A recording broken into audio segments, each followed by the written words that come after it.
शह शह वर्ष बीती जाइथिले मध्य आज पर्यंत एहार गणना करा जाई पारि नाही कि केते परिमाण सुना और अन्यान्य अलंकार रही ताहा आकलन करा जाई पारि नाही।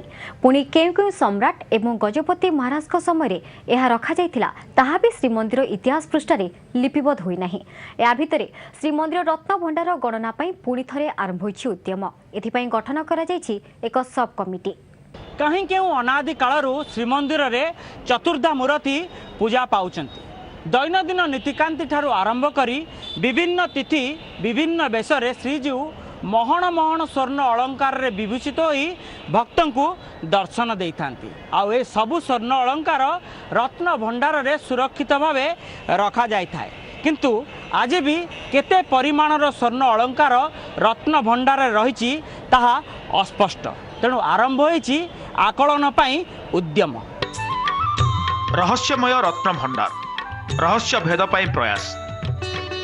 श्रीमंदिर रत्न भंडार रहस्य भेद करने को पुणी थरे उद्यम। प्रयास तो केते थर होइछि किंतु ठीक आकलन होई पारिनी। सुनामेश बेले महण महण सुना अलंकार रे झलसुଥାଏ श्रीजीउଙ୍କ श्रीअंग। कहा जाए बेश पाई जेतिकी सुना श्रीमंदिर रत्न भंडार अणाए ताठारु बेस अधिक परिमाण सुना रूपा हीरा नीला मोती माणिक गच्छित अछि रत्न भंडार रे।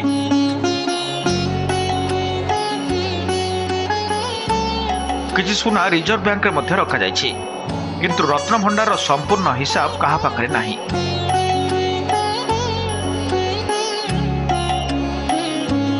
एसबुर तालिका करने को अतीत उद्यम होइथिले मध्य संपूर्ण सफल होई नाही। 2014 सेप्टेम्बर 11 तारिख गजपति महाराजा दिव्य सिंहदेव श्रीनगर में अनुष्ठित होइथिला नवगठित श्रीमंदिर परिचालना कमिटीर प्रथम बैठक। विभिन्न विषय आलोचना हेबा सहित श्रीमंदिर रत्न भंडार में व्यवहृत और अव्यवहृत स्वर्ण अलंकार गणति करा जाई एक तालिका प्रस्तुत पाई निष्पत्ति होइथिला। एथिपई गठन करा जायछि एक सब कमिटी। कमिटी रे श्रीमंदिर मुख्य प्रशासक एसपी जिलापाल सेवायत और अन्य केतेजण विशिष्ट व्यक्ति अछंती। जदिओ बड़ दौड़ कैमेरा निषेध तथापि गणति प्रक्रियार भिडियोग्राफी पर श्रीमंदिर प्रशासन चिंता करुछि। भंडार सब कमिटी जो होइछि आमर रत्न भंडार इन्वेंटराइजेशन आम करूँ। रत्न भंडार जहाँ भी आम पाखे सूचना अच्छी कि विगत दिन जहाँ लिपिबद्ध होकर रही जो रत्न भंडार जहाँ अच्छी तार आउ थे तार इन्वेंटरी प्रस्तुत करा गोटे कमिटी गठन करा से कमिटी बाहर भी से कमिटी ताऊपर बैठक बसिक अन्य कौन सदस्य यदि रही पारे ताऊपर से आलोचना करेंगे और खूब शीघ्र आमर रत्न भंडार गच्छित जहाँ भी सामग्री अच्छी तार तालिका प्रस्तुत करा सूची प्रस्तुत करा। सेपटे गठन कर सब कमिटी रे अन्य केउ केउ सेवायत रही कार्य को त्वरान्वित करेंगे ताहा सब कमिटी निष्पत्ति नेबे। यह आकलन द्वारा केउ केउ कोठरी रे कौन कौन रही ताहा स्पष्ट होई परिबो बोली सब कमिटी थिबा वरिष्ठ सेवायत कहिसंती। रत्न भंडार कमिटी गला मीटिंग रे गजपति महाराज श्रीमंदिर मुख्य प्रशासन ये कमिटर दायित्व रे आमको देइसंती। दायित्व दबा करने भितर बहुत तफात कहीं यही बड़ कंट्रोवर्सी भितर आम अच्छी आम तो गोटे सोपान जिनपतर देखुचु जहाँकि दैनंदिन व्यवहार कराऊँच जदि द्वितीय सोपान खोला हम मुझे मत जहाँ देली से सहित उपस्थित रही खोल जाऊ। इतिहास और किंवदंती अनुसार विभिन्न समय राजा महाराज माने विभिन्न राज्य जय करी आनिथिबा महण महण मूल्यवान अलंकार श्री जगन्नाथ को दान करुथिले। आउ एसबु गच्छित रही रत्न भंडार रे। श्रीमंदिर इतिहास कहे 1978 मसीहा तत्कालीन सरकार निर्देश रे रत्न भंडार गणति करा जायतिला। 3टी कोठरी खोली अलंकार तालिका करा जायतिला। हेले आज भी रत्न भंडार केतोटी कोठरी रही ता भितर कौन अच्छी से हिसाब कहा पाखरे नाही। मंदिर 78 मसीह नक्षण मिश्र जो एडमिनिस्ट्रेटर थे तांको टाइम रे प्रत्येक जिनसर निष्ठ करा जायछि। प्रशासन पाखे भी निष्ठी उल्लेख अच्छी। 3टा कोठली भितर चल विचल सब करा जाए। आ ता भितर कहउचंती कि 52 भंडार अच्छी कि 56 भंडार अच्छी से भलिया घर थला भलिया जना पड़ुछि किंतु खोला जाइनी। 3टी खोली 3टी भितर चल विचल अच्छी। ରତ୍ନଭଣ୍ଡାରର ଚାବି ଏବେ ଭଣ୍ଡାର ମେକାପ ଶ୍ରୀମନ୍ଦିର ପ୍ରଶାସକ ଓ ଗଜପତି ମହାରାଜାଙ୍କ ପାଖରେ ରହିଛି। विश्वर आराध्य देवता श्री जगन्नाथंकर रत्न भंडार इतिहास कहे रत्न भंडार रे भरी रही अनेक दुर्मूल्य हीरा नीला मोती माणिक्य आदि अलंकार किंतु एबे भी यार रहस्य भेद करा जाई पारि नाही। तेबे किभली भाबे यार आकलन करा जाई पारुची ताहा उपरे समस्तंकर नजर। पुरीरू कैमरा पर्सन सोमनाथ गोचिकार गोपाल तिवारी सह मधुसूदन मिश्र ओटीवी। विश्वर प्राचीन मंदिर हिंदू धर्मर प्रतीक श्रीमंदिर ओडिया जातिर आराध्य देवता दारुब्रह्म श्री बलभद्र देवी सुभद्रा श्री जगन्नाथ आउ श्री सुदर्शन हजार हजार वर्षर पूजा पाई आसुछन्ति आउ मानवीय लीला प्रदर्शन पूर्वक विभिन्न बेशरे स्वर्ण अलंकार अनन्य आभूषण परिधान करी भक्तों को दर्शन देउछन्ति। एसबु स्वर्ण अलंकार विभिन्न समय विभिन्न गजपति एवं राजा महाराज माने महाप्रभु को भेटी देइछन्ति। गवेषकों मतरे यही दृश्यमान श्रीमंदिर होची अष्टम मंदिर किंतु इतिहास कहे गंगवंशीय सम्राट अनंत वर्म चोड़गंगदेव यही मंदिर निर्माण करथिले और निर्माण करथिले महाप्रभुंक स्वर्ण अलंकार को सुरक्षित रखिया पाई रत्न भंडार किंतु यही रत्न भंडार रे केते गोटी कोठरी रहिछि एवं केउ कोठर रे कोन कोन रहिछि ताहा एबे रहस्य भितर।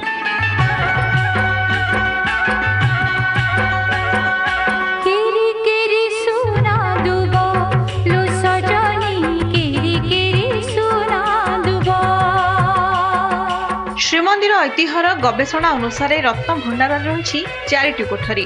प्रथम कोठरी रही दैनंदिन नीतिकांति और विभिन्न बेसर स्वर्ण आभूषण। द्वितीय कोठरी रही पूर्वर व्यवहृत सामग्री। श्री गत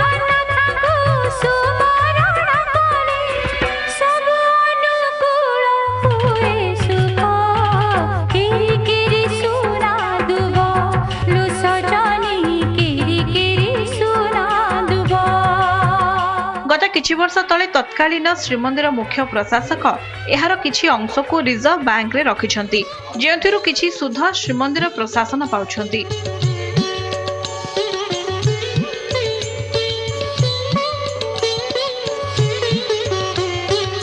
किंतु तृतीय कोठरी एवं चतुर्थ कोठरी एपर्यंत खोला जाई पारि नाही।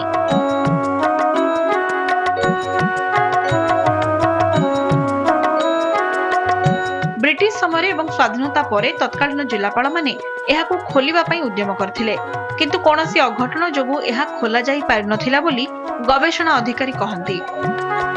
प्रथम कोठरी रे महाप्रभुंकर जानी यात्रा उत्सव एवं विभिन्न बेश पई आवश्यक होतिबा अलंकार केवल सुना अलंकार नुह अन्य धातुर अलंकार मध्य ताधरे रहिछि एवं सेगुड़ी को मध्य व्यवहृत होउछि। द्वितीय भंडार गृह खोला जाइथिला एवं द्वितीय भंडार किछि सुना जगन्नाथंकर रिजर्व बैंक रे रखा जाइछि एवं तार सुध मध्य महाप्रभुंक पांठी के आसुछि किंतु आउ किछि रहि जाइछि जहा द्वितीय भंडार एपर्यंत संपूर्ण आकलन हेइ पारि नाही।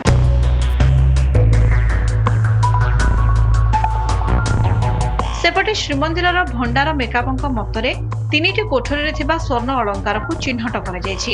एपरिकी तृतीय कोठरी रे श्रीजोंक रघुनाथ बेसर स्वर्ण अलंकार रहिछि किंतु वर्ष वर्ष धरी एही बेस होई नाही तेणु यह बाहर को बाहरी नाही किंतु तापरे अनेक कोठरी रहिथिबा वरिष्ठ सेवायत माने कहंती। एपरिकी श्री लोकनाथ भंडार रक्षक माने सेठारे पूजा पाई आसुछंती। रत्न भंडार स्थिति एवं स्वर्ण अलंकार आकलन उद्यम को नहीं देखिया को मिली भिन्न भिन्न मत तेणु ए सबु भितर समस्त नजर किभली नेउची श्रीमंदिर प्रशासन पदक्षेप। पुरीरू कैमरा पर्सन सोमनाथ गोचिकार और गोपाल तिवारी सह मधुसूदन मिश्र ओटीवी। कार्यक्रम में वर्तमान समय एक ब्रेक पर देखिबा श्रीमंदिर रत्न भंडार रहस्य संपर्क में अधिक किछि। ब्रेक पर स्वागत। गवेषणार जनापड़े जे गंगवंश सूर्यवंश भूईवंशर गजपति महाराज माने श्री जगन्नाथ को विभिन्न समय स्वर्ण अलंकार हीरा नीला मोतीमाणिक्य आदि बहुत दुर्लभ रत्न प्रदान करिसेंते से सबु आज पर्यंत रत्न भंडारे सुरक्षित होई रहिछि किंतु केते परिमाण रे एवं कोन कोन रत्न रहिछि ताहा ए पर्यंत रहस्य घेରରେ ରହିଛି।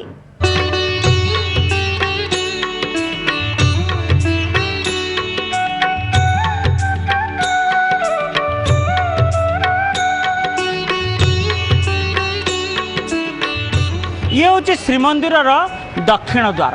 परंपरा अनुसार गजपति महाराज माने विभिन्न राज्य जय करिबा परे एही रास्ता दे भितर को जाई महाप्रभु को दर्शन करुथिले एवं सांगरे नैथिबा स्वर्ण अलंकार भेटी प्रदान करिबा परे रत्न भंडार रे गच्छित रखुथिले एवं परवर्ती समय रे एही सब स्वर्ण अलंकार रु महाप्रभुंकर विभूषण करा जायथला।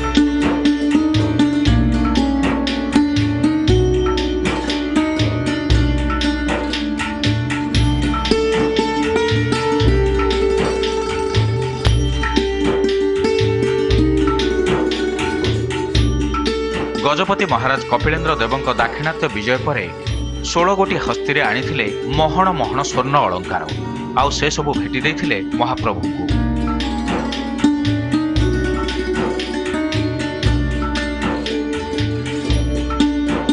सेहीपरि गजपति महाराज पुरुषोत्तम देव कांची विजय करी आनिथिले विपुल परिमाणर स्वर्ण अलंकार। पुरुषोत्तम देव मध्य सेही सबु स्वर्ण अलंकार महाप्रभु को भेटी प्रदान करथिले बोली श्री जगन्नाथ संस्कृति गवेषक कहते। द्वादश शताब्दी रे अनंतवर्म चोड़गंग देव यही दृश्यमान मंदिर को निर्माण करथिले एवं श्री जगन्नाथ महाप्रभु पाई से अनेक रत्नादि अलंकार एक दुर्भेद्य रत्न भंडार निर्माण करी ता मध्य रखी जाइछन्ति एवं जो रत्न भंडार किसी परिमाण रे खाली थिला कपिलेन्द्र देव से समस्त रत्न भंडार को परिपूर्ण कर देइथिले। तांको परे परे गजपति पुरुषोत्तम देव एवं तापर प्रतापरुद्र देव एवं तापरे जो जो राजवंश माने ओडिशा रे राजत्व कले सेमान मध्य कपिलेन्द्र देवंक अनुगत भावरे सेमान मध्य अनेक हीरा नीला मोती माणिक्य प्रभृति रत्नादि अलंकार आनी यही रत्न भंडार को समृद्ध करिछन्ति।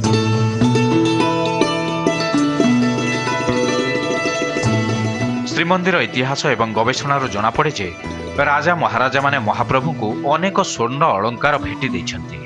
ए सबु स्वर्ण अलंकार महाप्रभुंकर दैनंदिन नीतिकांति एवं बेश पाई महाप्रभुंकर श्रीभुज श्रीपयर किरीट सुनापटी ओडियाणी कुंडल चंद्रसूर्य आड़कानी घागड़ामाली कदम्बमाली रामानंदी तिलक चंद्रिका अलका झोबाकंठी आयुध हल और मुसल शंख चक्र आदि 138 प्रकार स्वर्ण अलंकार तैयारी करा जायतिला जहाँकि महाप्रभु सुना बेश एवं विभिन्न बेश समय परिधान करी भक्तों को दर्शन देउछन्ति। देखिया गले जो महाप्रभु नागी होउछन्ति क्विंटल क्विंटल सुना ताकू तो आज्ञा कौन से ओजन भोजन किसी है ना सेमती आम जहाँ देखुच हाथ गोड़ किरीटी एमतीका आई 250 प्रकार सुना अच्छी बोलिका आम जानू।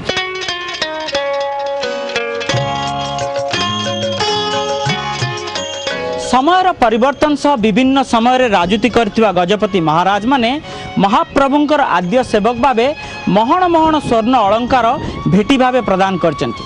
सेपटे इतिहास कहे श्रीमंदिर उपरे 18 थर आक्रमणकारी माने आक्रमण करचंती किंतु रत्न भंडारर सुराग पाई पार नांती जहाँकि ए सब स्वर्ण अलंकार श्रीमंदिर रे गच्छित एवं सुरक्षित रहिछि। स्पेशल रिपोर्ट एवं समय आउ एक ब्रेक पर देखिबा श्रीमंदिर रत्न भंडार संपर्क में आउ किछि। महाप्रभु विभिन्न बेशरे भक्तों को दर्शन देला परे रत्न भंडार रे पुणी समस्त आभूषण को सुरक्षित रखा जाय थाए। एही सबु स्वर्ण अलंकार बणिया मानक द्वारा मरामती करा जाय थाए किंतु समय अभाव जोगु ए सबु सठिक भावे मरामती करा जाय पारि न थाए। तेणु रथयात्रा परे चिता लागि राहु रेखा लगाइबा समय रे समस्या देखा जाय थाए। सेथिपई ए सबु गणना करा जाय सठिक भावे मरामती एवं आकलन करा जिबा आवश्यक बोली दैतापति निजोग कर्तृपक्ष कहिसंती।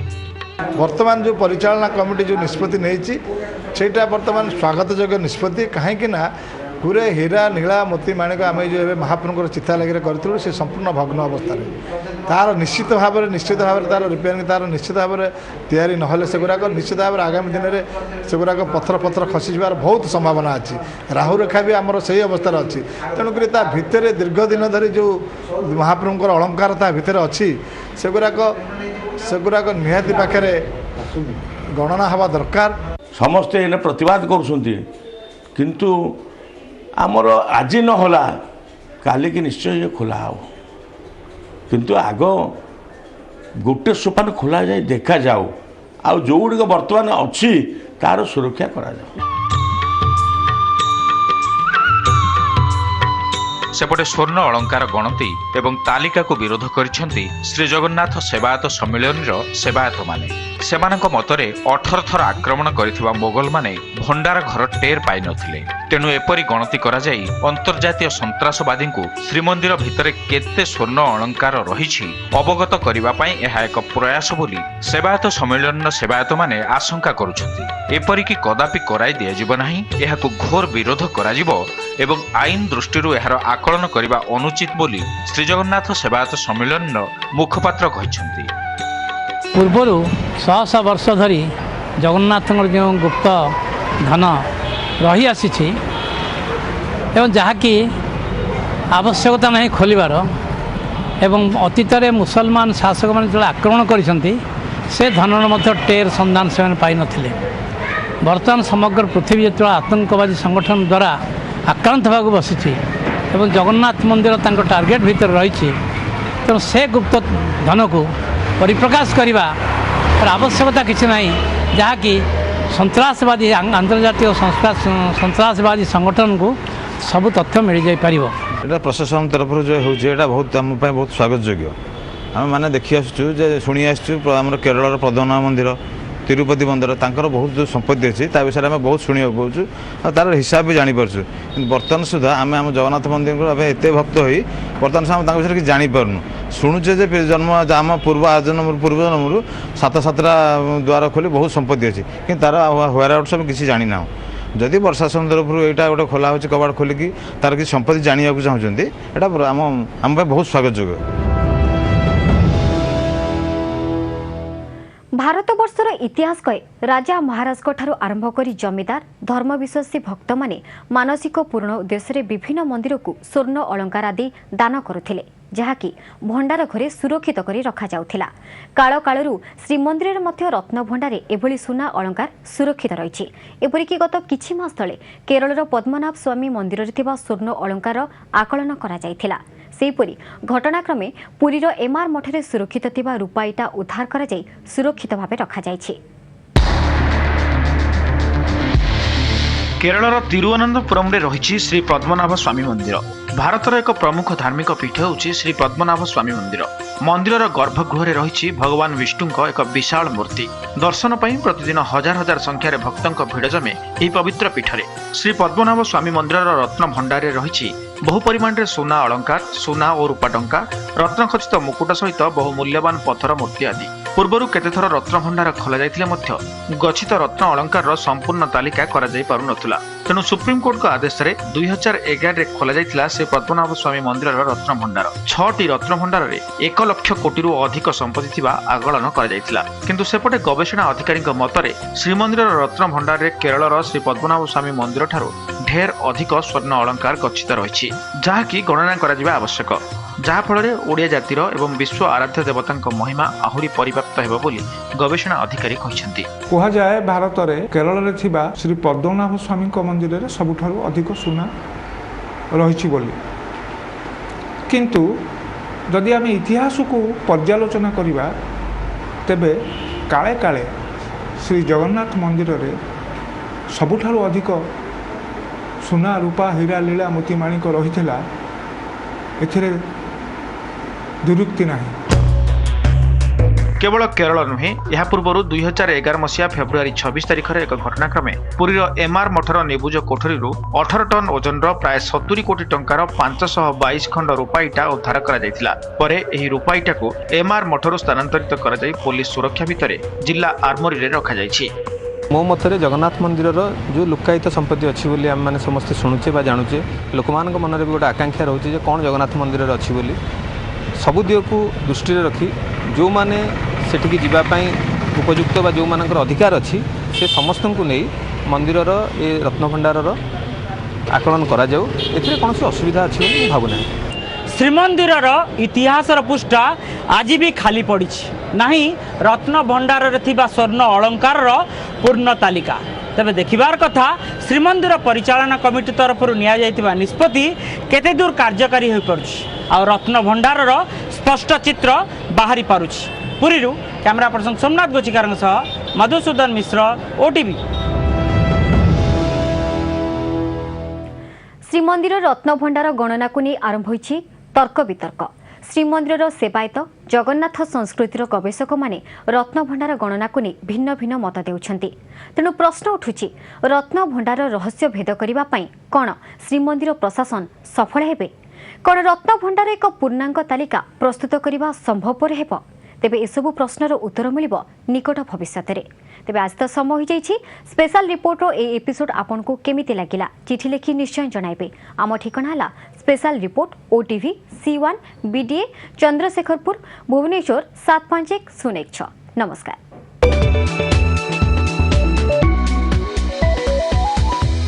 ସହ ପ୍ରାୟୋଜକ ଇଣ୍ଟେକ୍ସ LED TVs।